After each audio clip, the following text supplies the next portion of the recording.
दर्शन शास्त्र और धर्म मनुष्य की जिंदगी में दर्शन शास्त्र और धर्म एक अटूट संबंध प्रस्तुत करते हैं। दर्शन शास्त्र जहां मानव के बाह्य और आंतरिक अनुभवों का विश्लेषण करता है, वहीं धर्म उसके आध्यात्मिक विकास और नैतिक आचरण का मार्गदर्शन करता है। मनुष्य विवेकशील प्राणी है। उसमें पशुओं की भांति केवल चेतना ही नहीं बल्कि आत्मचेतना भी है। वह अपने को अर्थात अपनी शारीरिक और मानसिक शक्तियों को सीमित पाना है। वह देखता है कि वह सीमित और अपूर्ण है। इस अपूर्णता और ससीमता के कारण वह अपने स्वभाव में कमी या अभाव पाता है और इससे उसे पूर्ण और असीम बनाने की चाह उत्पन्न होती है। उसकी यह चाह सांसारिक या भौतिक पदार्थों की प्राप्ति से दूर नहीं होती। अतः वह अभौतिक मूल्यों की वास्तविकता में विश्वास करने लगता है और उसकी प्राप्ति चाहता है। आध्यात्मिक मूल्यों की प्राप्ति ही धर्म का उद्देश्य है और इस उद्देश्य की प्राप्ति के लिए जो उचित आचरण है उसे धर्माचरण कहा जाता है। अतः मनुष्य के अंदर जो अपूर्णता को दूर कर पूर्णता प्राप्त करने की आध्यात्मिक चाह है, उससे ही धर्म की उत्पत्ति होती है। एक ओर जहां दर्शन विचारों को समझने की आकांक्षा है, वहीं धर्म उस समझ को जीवन में आमंत्रित करने का प्रयास करता है। मनुष्य की यह आदत है कि वह अपने जीवन के स्तर को ऊंचा उठाने के प्रयत्न में लगा रहता है। धर्म मूलतः मानसिक और आध्यात्मिक प्रेरणा का परिणाम होता है, जो मानव को अपने भीतर की अपूर्णता का अनुभव कराने में सहायक होता है। जब मनुष्य अपनी सीमाओं का अनुभव करता है, तब वह आंतरिक रूप से पूर्णता की खोज में निकल पड़ता है। यही वह स्थान है जहां दर्शन शास्त्र का आगमन होता है। दर्शन मानव को सोचने, समझने और निष्कर्ष निकालने में मदद करता है, जिससे वह अपने अनुभवों को गहराई से समझ सके। धर्म और दर्शन के बीच का यह संबंध एक समृद्धि का आभास कराता है, जहां विश्वास और अनुभव का संगम होता है। सभी धर्म आध्यात्मिक मूल्यों को मानते हैं और यह वे मूल्य ही हैं जो जीवन की वास्तविकता को दर्शाते हैं। वहीं दर्शन एक बौद्धिक चैनल प्रदान करता है, जिसके माध्यम से व्यक्ति अपने अनुभवों की व्याख्या कर सकता है। इस प्रकार मानव चेतना की गहराई में जाकर धर्म दर्शन को नए आयाम प्रदान करता है।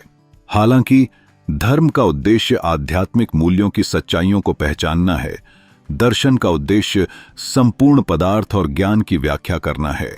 लेकिन जब ये दोनों एक साथ आते हैं, तब वे मानव जीवन में एक नया प्रकाश डालते हैं। जहां एक ओर धर्म व्यावहारिक तरीके से आध्यात्मिक सुख की प्राप्ति की बात करता है, वहीं दर्शन ज्ञान की खोज में मानव को संतोष की अनुभूति कराता है। सभी धर्म आध्यात्मिक मूल्यों की वास्तविकता में विश्वास करते हैं। धार्मिक व्यक्ति के मत में कोई भी पदार्थ इन्हीं के कारण सत्य या वास्तविक है। इन मूल्यों के विपरीत जो पदार्थ हो, वे अयथार्थ माने जाते हैं। अधिकांश धर्म ईश्वर को सर्वोच्च आध्यात्मिक मूल्य मानते हैं, वहीं सभी वस्तुओं का आधार बतलाया जाता है। इसलिए सभी धर्मों का उद्देश्य है उस मार्ग को दिखलाना जिससे सर्वोच्च आध्यात्मिक मूल्य की प्राप्ति हो। सर्वोच्च आध्यात्मिक मूल्य की प्राप्ति बतलाए हुए मार्ग से हो सकती है, बिना धार्मिक साधन के ऐसा संभव नहीं है। अतः आरंभ में विश्वास के आधार पर ही उस पथ का अनुकरण करना आवश्यक है। धार्मिक साधना के सफल होने पर ही हमें ईश्वर को या पूर्णता को अनुभूति हो सकती है। यह अनुभूति भी अप्रोक्ष होती है, साधारण नहीं। पूर्णता प्राप्त कर लेने पर मनुष्य को आध्यात्मिक सुख होता है। धर्म का चरम उद्देश्य है मनुष्य को वह पथ या साधन बतलाना जिससे उसे पूर्ण आध्यात्मिक सुख प्राप्त हो। अतः धर्मों का उद्देश्य व्यावहारिक होता है। उपर्युक्त विवेचन से यह स्पष्ट है कि धार्मिक पद्धति विश्वास और अप्रोक्ष अनुभूति है। धार्मिक सत्य का ज्ञान विश्वास के आधार पर चलकर सर्वश्रेष्ठ आध्यात्मिक मूल्य का साक्षात्कार करना है। धार्मिक चेतना का विषय संपूर्ण विश्व है। आध्यात्मिक मूल्य ही संपूर्ण विश्व का आधार है। वस्तुओं की वास्तविकता उसी के कारण है, वही कारण है संपूर्ण विश्व का। अतः उसका ज्ञान हो जाने से संपूर्ण विश्व का ज्ञान हो जाता है। धर्म के स्वरूप को जानकर अब हम दर्शन और धर्म के संबंध की विवेचना करें। उत्पत्ति की दृष्टि से दर्शन और धर्म में भेद है। धर्म की उत्पत्ति आध्यात्मिक चाह से होती है, पर दर्शन की जिज्ञासा से। आध्यात्मिक चाह रागात्मक है, पर जिज्ञासा बौद्धिक। दूसरी दृष्टि से दोनों की उत्पत्ति मानव चेतना से ही मानी जा सकती है। आध्यात्मिक चेतना और बौद्धिक चेतना दोनों ही चेतना के रूप हैं। दर्शन और धर्म की उत्पत्ति में भेद होने के कारण दोनों के उद्देश्य में भी थोड़ा अंतर हो जाता है। धर्म का उद्देश्य है आध्यात्मिक मूल्यों की वास्तविक सिद्धि, पर दर्शन का उद्देश्य है संपूर्णता की व्याख्या। दर्शन सैद्धांतिक है पर धर्म व्यावहारिक है। दर्शन व्यवहार के लिए कोई मार्ग नहीं बताता, यह वास्तविकता को जानने का मानसिक प्रयत्न है। इससे मनुष्य को संतोष अवश्य होता है, पर संतोष प्राप्त करना दर्शन का उद्देश्य नहीं है। दार्शनिक व्याख्या के बाद परिणाम स्वरूप यह हमें अपने आप मिलता है। यह धर्म का उद्देश्य और परिणाम दोनों है। दूसरी दृष्टि से दोनों का उद्देश्य एक माना जा सकता है। दर्शन और धर्म दोनों चरम सत्य की खोज करते हैं। दर्शन और धर्म की पद्धतियों में भी भेद है। धर्म की पद्धति बौद्धिक चिंतन है। दर्शन में किसी विश्वास को लेकर हम आगे नहीं बढ़ते, बल्कि अनुभूतियों के विषय में ही चिंतन करते हैं। दर्शन हर प्रकार की अनुभूतियों की परीक्षा कर उनकी व्याख्या करने की चेष्टा करता है। धर्म केवल धार्मिक अनुभूतियों तक ही सीमित रहता है।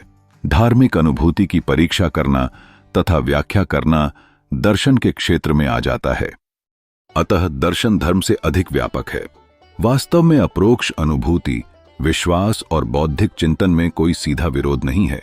बौद्धिक जिज्ञासा और गहन चिंतन के उपरांत ही मनुष्य में वास्तविक विश्वास की उत्पत्ति होती है। फिर भी जिस तत्व की अपरोक्ष अनुभूति होती है, उसका बौद्धिक विश्लेषण भी किया जा सकता है। दर्शन का उद्देश्य भारतीय मत के अनुसार मोक्ष प्राप्ति बतलाया गया है। ज्ञान मात्र के लिए ही विश्व की व्याख्या नहीं की जाती, बल्कि वास्तविकता को प्राप्त करने के हेतु विश्व की व्याख्या की जाती है। इसीलिए ही इसे दर्शन, आत्मानुभूति या आत्म साक्षात्कार कहा जाता है। अतः भारतीय दर्शन केवल सैद्धांतिक ही नहीं, व्यावहारिक भी है। धर्म का उद्देश्य भी व्यावहारिक है। आत्मपूर्णता की सिद्धि, सत्य, चेतना और आनंद की तलाश। अतः दर्शन भी सत्य, चेतना और आनंद की तलाश करता करता सत्य, असत्य आदि की मीमांसा कर धार्मिक उद्देश्य की पूर्ति का साधन बन जाता है। उस उद्देश्य की पूर्ति में ही उसके अपने उद्देश्यों की पूर्ति हो जाती है। दर्शन और धर्म की उत्पत्ति, उद्देश्य और पद्धति में अंतर रहने पर भी दोनों का विषय एक ही है, संपूर्ण विश्व, विश्व का समग्रता से अध्ययन करना। विज्ञान तो विश्व को विभिन्न भागों, अंशों, क्लासेस या वर्गों में बांटकर ही अध्ययन कर पाता है, जबकि दर्शन में संपूर्ण विश्व की समग्र व्याख्या करने की चेष्टा की जाती है। धर्म में भी आध्यात्मिक मूल्यों के द्वारा संपूर्ण विश्व को समझने का प्रयास किया जाता है। चरम सत्य ही दोनों की खोज है। जिस सत्य की धार्मिक अनुभूति होती है, उसकी बौद्धिक व्याख्या दर्शन करता है। अतः दर्शन को धर्म का आधार मानना चाहिए। यदि दर्शन धर्म का अनुयायी हो जाता है तो दार्शनिक चिंतन को गति रुक जाती है और धर्म भी अंधविश्वासों का ढेर बन जाता है। भारतीय मत के अनुसार दर्शन और धर्म में बहुत ही घनिष्ठ संबंध है। दर्शन की उत्पत्ति यहां दुहक निवारण के हेतु हुई है, अर्थात मुक्ति, मोक्ष, त्रिविध दुखों से आत्यंतिक निवृत्ति, संसार चक्र या जन्म मरण चक्र से पूर्णत मुक्ति प्राप्त करने की अभिलाषा से हुई है। जरा मरण, बीमारियां, बुढ़ापा, दुख जीवन के अभिन्न हिस्से हैं। दर्शन और धर्म दोनों की उत्पत्ति आध्यात्मिक मुक्ति की इसी चाहत से ही होती है। अतः दोनों की उत्पत्ति कहीं न कहीं रागात्मक है। इसके अतिरिक्त धार्मिक विचारों की व्याख्या तथा प्रचार के लिए भी दर्शन आवश्यक हो जाता है। दर्शन के बिना धर्म असमर्थ, पंगु हो जाता है, पर दर्शन के लिए धर्म उतना आवश्यक नहीं है। इस संसार में बहुत से व्यक्ति मृत्यु के पश्चात जीवन में विश्वास नहीं करते। नित्य आत्मा, अनंत और स्वयंभू ईश्वर, स्वर्ग नरक, मुक्ति की चाह उनके लिए भौतिक भोग विलास की भांति मानसिक या बौद्धिक भोग विलास का साधन मात्र है।